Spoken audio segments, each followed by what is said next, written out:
Welcome to Eat Blog Talk, where food bloggers come to get their fill of the latest tips, tricks, and insight into the world of food blogging. If you feel that hunger for information, we'll provide you with the tools you need to add value to your blog, and we'll also ensure you're taking care of yourself, because food blogging is a demanding job. Now, please welcome your host, Megan Porta. Hey there, food bloggers. Welcome to the Eat Blog Talk podcast made just for you, food bloggers who are wanting to add value to their businesses and their lives. In today's episode, I will be talking to Elena Szeliga from happykitchen.rocks, and we will be discussing taking pretty food photos and using food photography to help bloggers improve their skills as well. Elena is a food photographer, stylist, and blogger at happykitchen.rocks. She has come a long way in the past 5 years and feels very blessed to be able to share her passion for food photography. Elena created an online food photography course where she shares her knowledge and experience from camera settings to styling tricks to help you take great food photos. Hey, Elena, it's so fun to have a little time with you today. Before we get to our topic, take just a couple minutes to tell us something about yourself, your business, or just give us a fun fact. Thank you for the nice introduction, Megan. I can tell you, when I was starting out 5 years ago, I couldn't imagine how my blog will turn out. I mean, as many of us, I've started it as a hobby, but then I realized that I like it so much, I want to make it my full-time job. So I started learning, reading articles, ebooks about blogging and photography. And here I am 5 years later on your podcast. If you told me I would be on your podcast 5 years ago, I certainly wouldn't believe you.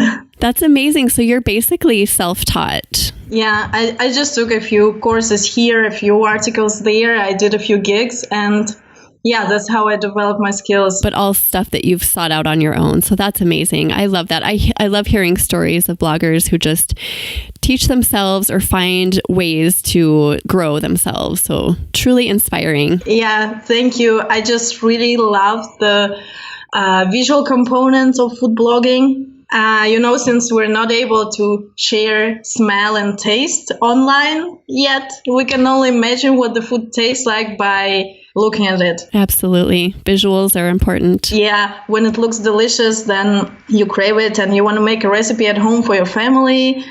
And for me, as a healthy vegetarian food blogger, it has a special meaning since I'm in that niche.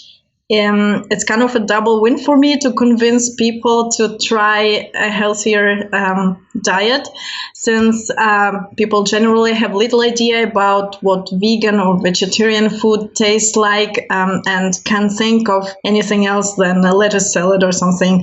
So a bigger goal for me here, also with this course, was to make healthy vegan and vegetarian food more attractive to people, to encourage them to try it and enjoy it and just live a healthier lifestyle altogether. And I believe that food photography really helps to make vegan food look attractive and approachable to people, so they have more incentives to try it. Absolutely. So I spent some time looking through your website this week, and I have to tell you that your food photography is incredible. Oh my goodness. Like you just said, you make a salad look just absolutely delicious. So nice work. Oh, thank you. You literally make every single thing you photograph look yummy and desirable. So it's very clear that photography is one of your blogging strengths. So how long did it take for you to really perfect this skill? Well, it started 5 years ago, but as many of us taking pictures on the kitchen counter with these kitchen lights on, that's how I also started. But then I tried to learn about how to improve my skills and bought a new camera and, started to gradually improve. And I came to a point when there was an interest for a food photography workshop in my local community. So I decided to organize one myself. And it was a success. It was last summer. And participants loved it. It was fun. It was informative. And I enjoyed it just as much. I had 5 workshops happening last summer, 3 in English and 2 in Russian. And every time it was great. But then I could see that like the interest slowly went down since all the people in my town who were interested in food photography have already attended my workshops. Oh, right. Yeah, so I couldn't move forward the way I did before, So I just started to think what I can do to kind of keep this going. And I definitely needed a larger audience to proceed, but I wasn't able to travel around to other cities with my workshop at that time because my son was then not even 2 years old. So I started to think about an online course or a webinar or something like that, but I had absolutely no idea about how to bring it to life and what to start with. And conveniently, at the last workshop that I hosted last year, I met my future video editor. She was just one of the participants, and she's a professional graphic designer working with computer animation and video games and this kind of thing. So she was an ideal person to ask to work with me on this food photography course. And what was also great was that we shared similar vision on how we want things to be. And I'm really happy I met her because she did a great job helping me film and edit the course. Well, that's amazing. I love that you just met her at your workshop. You just have no idea what role people are going to play in your lives. So that's really cool that you met her. Absolutely. Yeah. So how did things progress from there? When I thought about what I want my course to be, I thought about what course would be useful for me back then when I was starting out. And I would probably like it to be informative enough, but at the same time not too long. And I would need extra information about like how to sell my pictures on Shutterstock or like how to do commercial photography, because I wasn't just interested in that at that point in time. And most importantly, I would like to take a course that is video based. I mean, we can all read articles online, but I think food photography is a field where visual learning is the most effective.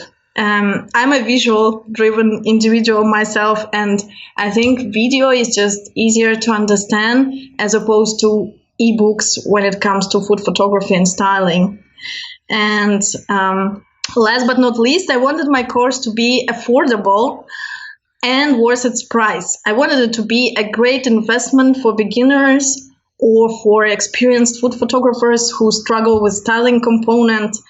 And yeah, my priority was to create an easy to follow course that is also affordable, but not overloaded with, unnecessary information. So it's kind of straight to the point.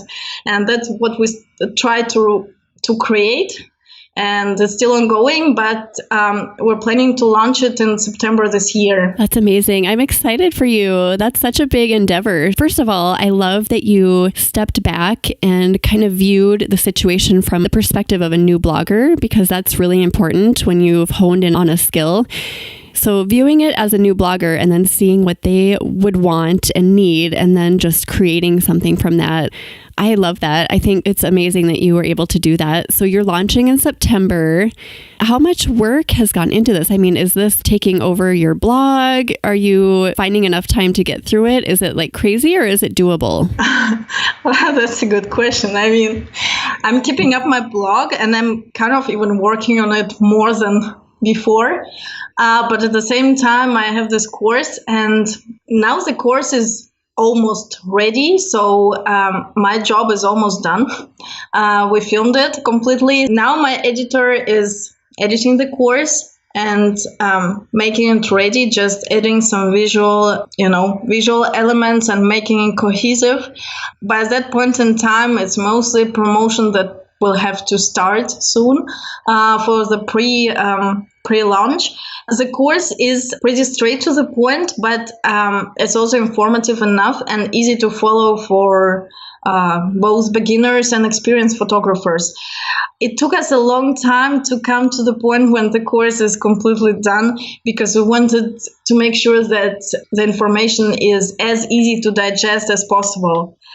And my video editor did a great job making the videos really cohesive and adding visual elements where it's necessary. Again, I'm so thankful we have the same vision of these things, so I can really rely on her. Absolutely. Yeah, I just always love the results that she gets, and I'm absolutely sure that she did her best in working on this course. I think it's so amazing when you can find someone that you really jive with like that. Just makes the project go so much more smoothly. Yeah. So that's very cool that you found her. Yeah, I'm absolutely grateful for that. So what topics, I'm just curious, are going to be covered in the course? Topics covered in the course kind of starts from basics and then it goes deeper and deeper into food photography. But topics include camera gear, settings and how to shoot in manual mode, focus, natural light and how to work with diffusers and reflectors,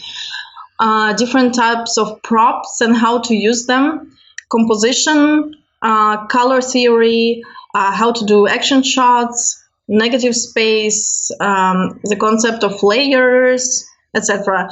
Then there is a separate styling demo and a pour shot demo, which I know people would love because it definitely took me some time to master a perfect pour shot. There are also demos showing exactly how to set your camera, how to manipulate natural light, how to select and place props in order to get the look and feel that you're going for, not to put too much props, but also not too little. And later, I'm also planning to add an editing module to this. So for now, I kind of go with an idea that you can invest in the course and in your camera and start shooting. And once you get good at it, then you can also edit your pictures with Photoshop or Lightroom, because I think it's important not to take your pictures on your phone just without any knowledge of manual settings and then just edit them on Photoshop. I think it's important to first learn how to make your pictures look good without these tools. I mean, yeah, they're easy and sometimes they give you quick results, but at the same time, it doesn't add on to your skill. And it's amazing what you can get out of a camera when you really dive in and get to know it. Like you said, it's easy to use a phone, but getting to know your camera and the settings can pay off hugely. What it did for me, and I think other people would also profit from learning how to use your camera, not only for food photography, I mean, to shoot your kids or like capture some memorable moments or things like that. We all need to do at some point in time, especially when we have a professional camera at home, we have to use it. It's expensive, so you want to get to know it very well, right? Yeah, exactly. So it sounds like you're covering a lot of bases, which is great. I think it's going to be very valuable for beginners. But also, do you intend to address advanced photographers, and how will this course help them? So I think what advanced photographers would get out of this course is that if you already know the camera settings and how the light works, I think additionally you would be interested in the concept of composition and how to place your items on the picture in order to look the way you want them to look, and put a stress on where you want it to be. So, for example, if you're shooting a salad, do you want the focus to be on the salad itself, or do you want the focus to be on the bowl of salad, or do you want your focus to be on a particular element like the sauce or things like that? So I think the composition is a tool. It's a set of tools that gives you an idea of how you can develop your natural creativity in order to get the result that you want to have. So in this respect, I think the styling part and the composition part of my course would be helpful for food photographers who are struggling with this, with the composition and styling aspects of food photography. One of the things I loved about your photos as I was looking through them was how you capture more of a scene or a feeling. I can tell that you're not just throwing things down and quickly taking pictures, how you really seem to be thinking through what is going on, like what's happening when someone is sitting down to enjoy this salad. So I really love that. So are you addressing anything like that, like creating more of a vibe than a photo? Yeah, I'm also addressing that. I mean, it's important to create some kind of emotion. As you said, that I create a scene and then I think like what can add on to this scene to make it have an emotion that I want my audience to have. So for example, if you have a bread loaf on the table, you can take a picture that has a feel of freshly baked loaf. You can almost smell it, and you can see the rustic background board or a table, and it brings up nice sensations, even physical memories of your body when you were a kid and your grandma was making freshly baked bread or stuff like that. So yeah, I also address this in my course. I mean, it's also not easy to do, and not every food requires this. I think if you want to appeal to emotions, you have to have a lot of props. That's the first. Yeah, you have to have a choice, right? And at the same time, you don't need too much of props for that. So sometimes I'm thinking like, do I need this, or I'm better off removing this from the scene? One particular element or two. And then sometimes I go for less is more, actually. I'm just working more on the light and to bring up this feel, and I work more with camera settings, but at the same time, I try to keep my props work for me, not against me. Like you said, it depends on the subject, but sometimes simple is perfect. And sometimes you do need to create more of a scene and invoke those feelings, like the bread, bringing up memories of childhood or whatever. But yeah, I think it does depend on the food and just like the feeling you're trying to convey. Something else I was going to ask you about was, what if a photographer, a food blogger, is taking amazing photos, but is just having a really hard time finding their style? Like if you look at their Instagram feed, it's kind of all over the place. How do you recommend people find their personal style? I think the most important is to practice as much as you can. That's the first. I think it's important. And the second thing is look at the pictures of others, scroll through this Instagram feed, and just notice what pictures you like the most and why. Because for me, for example, I realized I really like backlight. I mean, I have nothing against other types of light, but I really like how the backlight looks like. I mean, it also has its disadvantages, but I quickly noticed that I can manipulate that with reflectors and diffusers, so I kind of mostly shoot in backlight. And I think these small decisions that you take can influence how your style evolves. You can scroll through this feed and say, okay, I like this picture. Where is the light coming from? What are the props? What are the colors? Can I recreate something similar, or can I maybe try to change something in order to make it look even better? So I think you have to ask yourself this kind of questions to go in the right direction to find what you like personally. Because in the end of the day, what you like is what your style is. So basically just noting what you like from other people's feeds or what other people do, and then just putting them together to create your own unique style. Yeah, exactly. I think that's how it works. And also you have to practice and see how it goes. I mean, you don't have to look at pictures. You can also have this in your head, the ideal picture of what you want your, bowl of soup to be. But in the end, it gives you some idea of how other people are working with it. What are they doing? What are the props that they're using? What are the backgrounds? I mean, just general idea of what exists out there and what you might get yourself in order to bring up this nice photography styles that you always dreamed of. I like the simplicity. Also, practice makes perfect. I mean, the more you do it, obviously, the better you're going to be. So practicing is huge. Even if it's just a little bit every single day, it goes a long way. Yeah, exactly. It is just one little things that you do in order to get better every day. It will go a long way. And in 1 year, you will see where you've been 1 year ago if you practiced, and you can see the difference.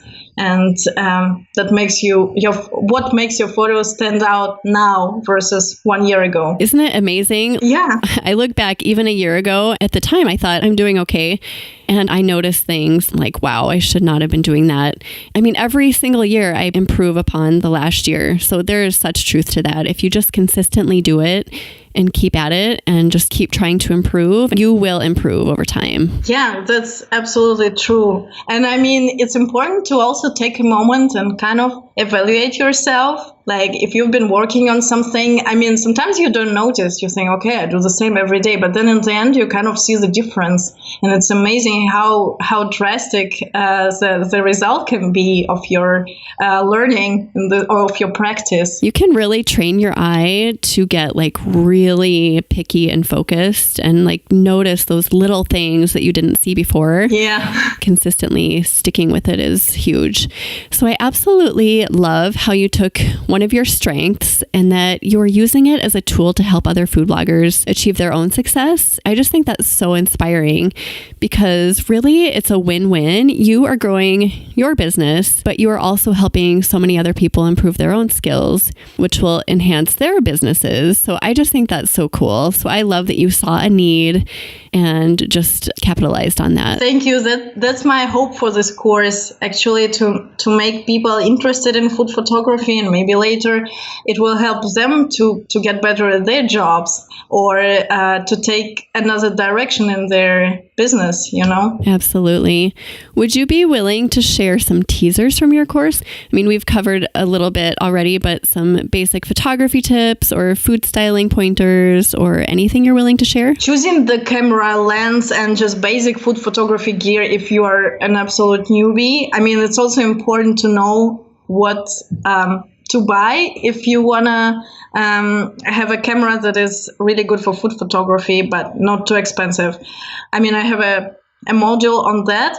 Then next comes the camera settings and how to make your pictures perfectly sharp, which has to do with your settings, your focus, and some other things that I will talk about in this module.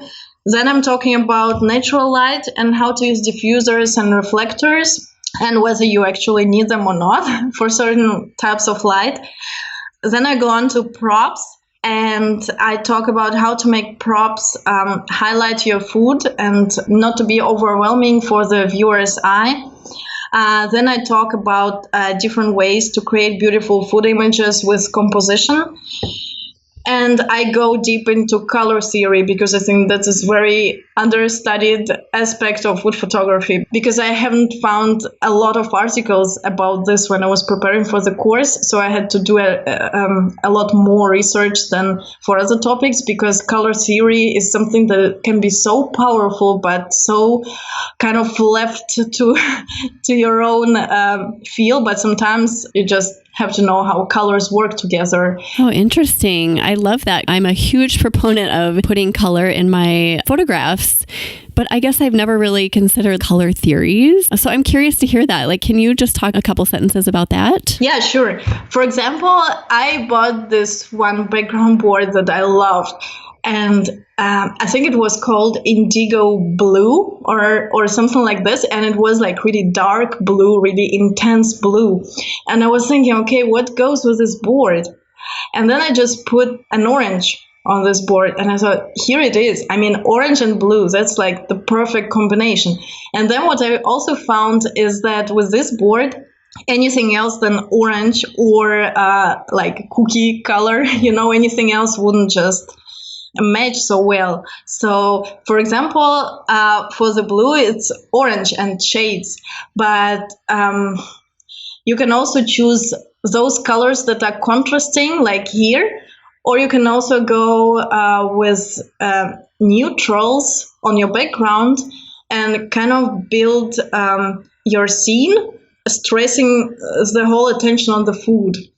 So you can have really neutral, let's say gray, concrete background, and then you can have a gray plate. And if you put a very, very colorful summer salad, like, I don't know, corn, black beans, bell peppers, avocados, something like that on this gray plate, or let it be white on white, this really makes the salad grab attention to itself.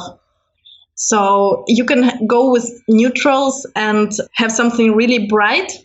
Or if your food is not that colorful, like let's say some kind of brownish casserole or chocolate chip cookies or stuff like that, then you have to think about more colorful background for this. I love this tip, and I was actually going to talk about ugly food because some food, I mean, let's be honest, some food is just ugly. Yeah. So I do this too, where if it's like a casserole or ground beef or something that's just not appealing, I tend to just go overboard with the color. Not overboard, but I like to go bold with the color. So I'll choose like bright red or purples or something really vivid and put it in the background. Yeah, that's a great idea. Yeah, I think there's something to that because, like you said, if there's a salad that already has a lot of bold colors in it, you really don't need to overwhelm the photo with more color. Yeah. So that's when you go neutral. That's such a great tip.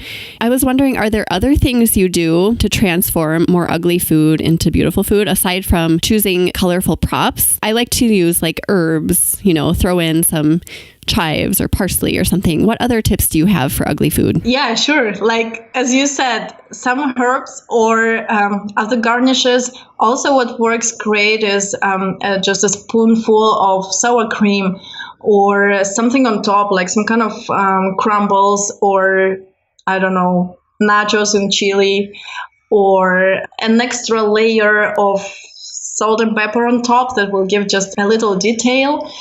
But it will go a long way. I always like to think of it as layering, like one layer is your food and the next layer is your garnishes. And then there is salt and peppers and there is an extra props like fabrics.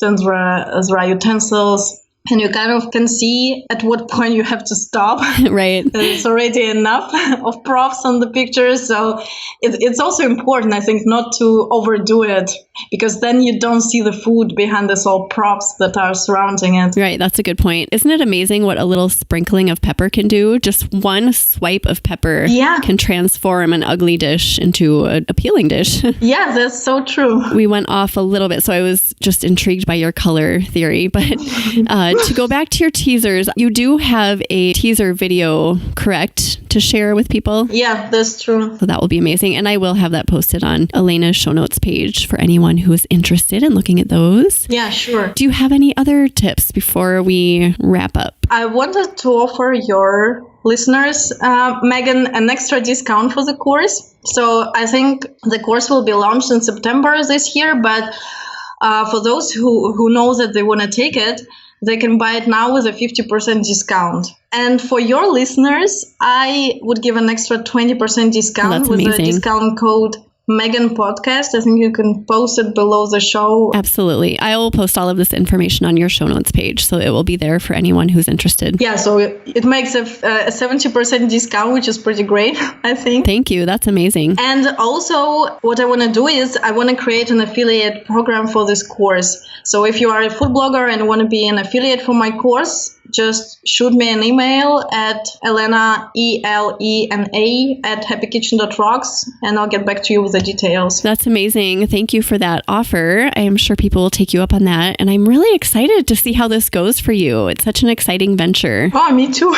We're just starting out with the sales, so I have no idea yet, but I'm hoping it will be a success, just like my workshops. I am hoping so as well. And I was just going to end with, do you have any suggestions for food bloggers who want to branch out like you have and take on a new venture similar to what you've done? Any words of advice or encouragement for bloggers in this situation? I would say follow your passion and make it your job, because everyone has something they are really good at. And if you don't like your job, then maybe you have to ask yourself what your true passion is. Because at the end of the day, all successful people are passionate about what they're doing, and that's what makes them successful. And everything else just doesn't make sense. I mean, you can work a 9-to-5 corporate job and love it, but you can also hate it and feel the pressure to live like this. So I think sometimes you have to really stop for a moment and think what's important for you, what you really like and what you're good at and what you enjoy doing the most, and then just try to master it. And that's also my hope for the food photography course that I created, that it might actually help people to find the right direction in life, that people who want to do food photography will get better at it, and after time, their passion can turn into a job, just like it turned for me. So once again, follow your passion and make it your job. I love that. I love that your passion and your strength also aligns with helping people out, because I'm huge into lifting people up in this food blogging industry. I think that's such an important part of this whole thing. So I love that. I love that you're kind of combining all three of those things. Make it work. So nice work. I'm super excited for you, Elena. Oh, thanks so much. And I know that people listening are going to find value as well in everything that you've shared with us today. Before you go, do you have a favorite quote or other words of inspiration for our fellow food bloggers? As I said, follow your passion and think about what's important for you at that moment in time, and just try to break the circle of routines to see what's really important and concentrate on that, because that's what brings you to success and that's what makes your life meaningful. I love it. So like Elena mentioned, she has a list of resources relating to food photography, and she is also offering a killer discount off of her photography course for Eat Blog Talk listeners. And all of this information will be found on her show notes page at eatblogtalk.com/Elena, and that is spelled ELENA. So Elena, tell my listeners the best place to find you online. I blog at happykitchen.rocks. That's my blog, and I have Instagram, I have Facebook, and my email is Elena, ELENA, at happykitchen.rocks. So you can email me with any questions you might have whatsoever about my course or about anything else. I'm open to anything. Great. Well, thank you for being here, Elena, and thanks for listening today, food bloggers, and I will catch you here next time. We're glad you could join us on this episode of Eat Blog Talk. For more resources based on today's discussion, as well as show notes and an opportunity to be on a future episode of the show, be sure to head to eatblogtalk.com. If you feel that hunger for information, we'll be here to feed you on Eat Blog Talk.